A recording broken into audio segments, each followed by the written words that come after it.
Bruce Lee et Bolo Yeung. Le simple fait de prononcer ces deux noms côte à côte évoque l'âge d'or du cinéma d'arts martiaux, une période où la ligne entre la performance athlétique pure et la chorégraphie cinématographique était mince. L'un, Bruce Lee, est célébré non seulement comme l'artiste martial le plus influent du XXe siècle, mais aussi comme un philosophe et un réformateur dont l'œuvre a transcendé les frontières du cinéma. L'autre, Bolo Yeung, est l'incarnation même de la puissance brute, du physique sculpté et de l'antagoniste stoïque, un pilier dont la présence à l'écran garantissait une confrontation finale mémorable. Leur chemin, convergence improbable entre la philosophie chinoise modernisée et l'excellence physique brute, se sont croisés dans le film culte de 1973, Opération Dragon, Enter the Dragon. Cette rencontre a donné naissance à une amitié respectueuse qui a perduré jusqu'à la mort mystérieuse et prématurée de Bruce Lee. Le silence de Bolo Yeung sur son ami fut presque aussi légendaire que sa stature. Récemment, cependant, l'homme derrière le mythe, Bolo Yeung, a brisé ce silence. Dans une interview rare et poignante, il a offert des perspectives fascinantes sur la vie quotidienne de Bruce Lee, son intensité et les défis constants que sa célébrité lui imposait. Quelle est la vérité que le colosse Bolo Yeung a été le seul à voir? Quel secret le petit phénix portait-il? Ce documentaire fleuve explore l'histoire complète de leur relation, la genèse de leur légende, et la confrontation hypothétique entre la vitesse fulgurante et la force inégalée. Bolo Yeung n'est pas né sous les feux de la rampe, mais dans la dure réalité de la Chine d'après-guerre. Né Yeung est né le 3 juillet 1946 à Guangzhou, dans une famille de classe inférieure, son enfance fut marquée par les défis de la vie dans un pays en pleine mutation politique et sociale. Dès l'âge de 10 ans, Bolo a trouvé son refuge et sa voie, les arts martiaux. Il a commencé son apprentissage auprès de plusieurs maîtres de kung-fu renommés. À cette époque, la pratique martiale en Chine ne se limitait pas à la défense, elle était un mode de vie, une quête d'équilibre et de discipline mentale. Animé par une volonté d'amélioration de soi et cherchant une ancre au milieu des turbulences, Bolo approfondit sa pratique. Il développa une maîtrise de l'ancien art du Tai Chi Chuan, une discipline interne reconnue pour améliorer la concentration, la méditation et la circulation de l'énergie, QI. Ce mélange précoce de kung-fu traditionnel et de Tai Chi a jeté les bases d'une physicalité qui serait à la fois puissante et harmonieuse. Le destin de Bolo ne pouvait se réaliser dans la Chine continentale, aux prises avec des bouleversements politiques importants. Cherchant un avenir meilleur et plus libre, Bolo prit la décision audacieuse, et extrêmement dangereuse, de fuir. Il entreprit un voyage audacieux, traversant la rivière Shenzhen à la nage pour atteindre Hong Kong. Hong Kong, colonie britannique à l'époque, était un melting pot vibrant et relativement libéral. C'est là que le deuxième pilier de sa légende s'est érigé, le culturisme. Bolo était convaincu qu'une silhouette forte et bien tonifiée complétait parfaitement la maîtrise des arts martiaux. Cette conviction l'a poussé vers une discipline de fer dans le gymnase. Le dévouement a payé généreusement. En 1969, Bolo remporte le titre de champion de musculation de Hong Kong, un titre qu'il conservera pendant une décennie. Ce titre prestigieux, obtenu dans une scène de culturisme en pleine expansion, a révélé au monde sa silhouette désormais iconique, une masse de muscles puissante, définie et intimidante. Pourtant, il est resté humble, affirmant que ses poursuites n'étaient pas motivées par la gloire personnelle, mais par l'harmonie spirituelle et physique. La notoriété de Bolo se répand rapidement. Dans les années 1960 et 1970, l'industrie cinématographique de Hong Kong prospérait, menée par des studios comme Shaw Brothers et Golden Harvest. Ces studios recherchaient constamment des talents capables d'apporter un mélange unique de physicalité. La présence de Bolo était faite pour le cinéma. Son physique imposant, son regard stoïque et son comportement énigmatique le positionnaient parfaitement dans le rôle du méchant silencieux et redoutable. Il décrocha des rôles dans plusieurs productions des studios Shaw Brothers, consolidant son statut d'icône des arts martiaux. Ces personnages de méchants étaient légendaires, mêlant force physique et une profondeur psychologique subtile. Ils transcendaient l'image stéréotypée du musclé, insufflant à ces rôles une complexité qui suscitait à la fois la peur et un certain respect chez les spectateurs. Son charisme unique à l'écran, souvent sans nécessiter beaucoup de dialogue, a fait de lui un antagoniste mémorable et indispensable aux intrigues. Parallèlement à la montée en puissance de Bolo, Bruce Lee était en train de révolutionner le monde. Né Lee Jun-fan le 27 novembre 1940 à San Francisco, il obtint la citoyenneté américaine à la naissance. Mais c'est à Hong Kong, où il déménagea à l'âge de 4 mois, qu'il fut exposé au cinéma par son père, une star de l'opéra. Malgré un succès précoce aux États-Unis avec des rôles dans Le Frelon Vert, Batman et Ironside, Bruce Lee ressentit le besoin de retourner à ses racines et de contribuer à la scène cinématographique émergente de Hong Kong. Son expérience en Amérique l'avait façonné. Il avait étudié à l'Université de Washington, poursuivant des études dans des domaines variés comme la philosophie et la psychologie, ce qui a profondément influencé son approche des arts martiaux. L'héritage le plus durable de Bruce Lee n'est pas cinématographique, mais martial et philosophique. Lee était profondément ancré dans le Wing Chun, mais il a rapidement rejeté les rigidités des styles traditionnels. Il croyait que le combat réel exigeait l'adaptabilité totale. C'est ainsi qu'il a créé le Jeet Kune Do, JKD, ou la voie du point intercepteur. Le JKD n'est pas un style, mais un concept ou une philosophie. Ses principes clés sont absorber ce qui est utile, prendre des techniques de toutes les disciplines, rejeter ce qui est inutile, se débarrasser des mouvements qui n'ont aucune efficacité réelle en combat, et ajouter ce qui vous est propre, personnaliser l'approche en fonction des forces et faiblesses individuelles. Le célèbre adage de Lee, sois sans forme, sans contour, comme l'eau, est la pierre angulaire de cette philosophie, prônant la fluidité et l'adaptation à n'importe quelle situation ou adversaire. L'efficacité de Bruce Lee à l'écran était le résultat d'un programme d'entraînement rigoureux, obsessionnel et souvent inédit pour son époque. Il ne cherchait pas seulement la force, mais la vitesse exponentielle et l'endurance cardiovasculaire. Il fut l'un des premiers artistes martiaux célèbres à utiliser des machines d'électrostimulation musculaire, EMS, pour développer la densité de ses muscles sans l'encombrement de la masse. Il effectuait des milliers de répétitions de différents exercices abdominaux pour atteindre une force de frappe partant du tronc. Son physique ciselé était le résultat de cet engagement extrême. Il entraînait sa vitesse de frappe contre des objets non conventionnels, utilisant notamment un sac de boxe de 135 livres pour développer la puissance de son fameux coup de poing d'1 pouce.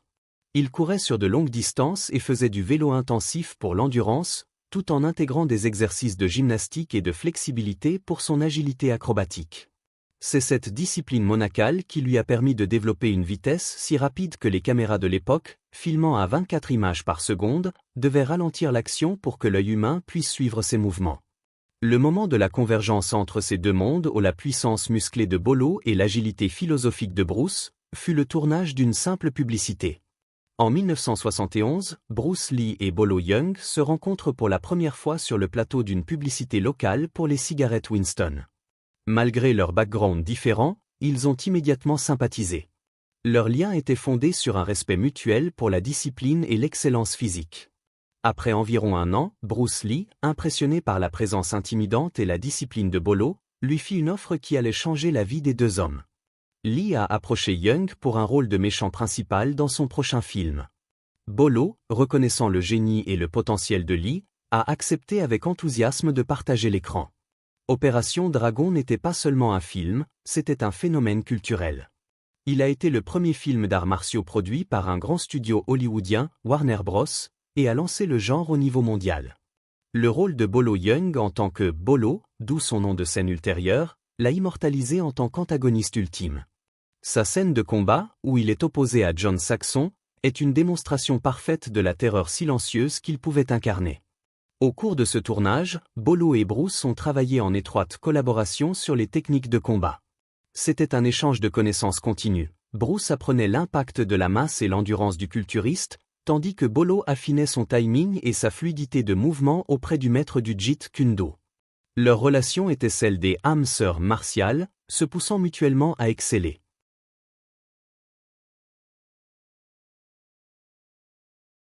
Le témoignage le plus précieux que Bolo Yeung pouvait offrir n'était pas sur leur scène de combat chorégraphiée, mais sur l'homme qu'il était en dehors de l'écran.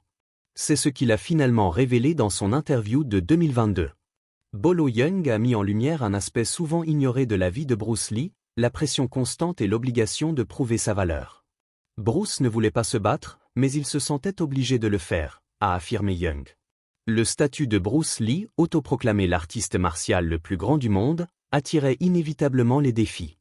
Non seulement de la part d'autres maîtres traditionnels, mais aussi de la part de simples figurants sur le plateau, désireux de tester le Jeet Kune Do. Bolo a raconté l'incident où un figurant, cherchant à provoquer Lee, a mené à une brève altercation. La réaction de Lee fut un éclair. Il a donné un coup de pied à l'extra dans la tête et le combat était terminé. Bruce était trop rapide. Cette anecdote, rapportée par un témoin digne de confiance, confirme la vitesse surhumaine de Lee, mais elle révèle aussi la solitude et l'épuisement d'un homme qui ne pouvait jamais vraiment se détendre. Chaque moment était potentiellement une confrontation, chaque interaction, un test. Bolo a également commenté la nature obsessionnelle de l'entraînement de Lee. Il a témoigné de l'incroyable force de frappe de Lee, validant les rumeurs autour du coup de poing d'un pouce comme une technique non pas de cinéma, mais de réalité brutale. La vitesse de frappe de Lee, 8 coups de poing par seconde, était la preuve vivante de sa supériorité martiale. L'admiration de Bolo pour cette capacité est particulièrement significative, venant d'un homme qui incarnait lui-même l'apogée de la force physique. Le respect mutuel n'était pas basé sur la flatterie, mais sur la reconnaissance d'une discipline et d'une efficacité inégalée. L'affrontement hypothétique entre les deux hommes est un fantasme récurrent des fans. Leur style et leur physique sont si diamétralement opposés qu'ils incarnent le débat éternel des arts martiaux. La vitesse bat-elle la force?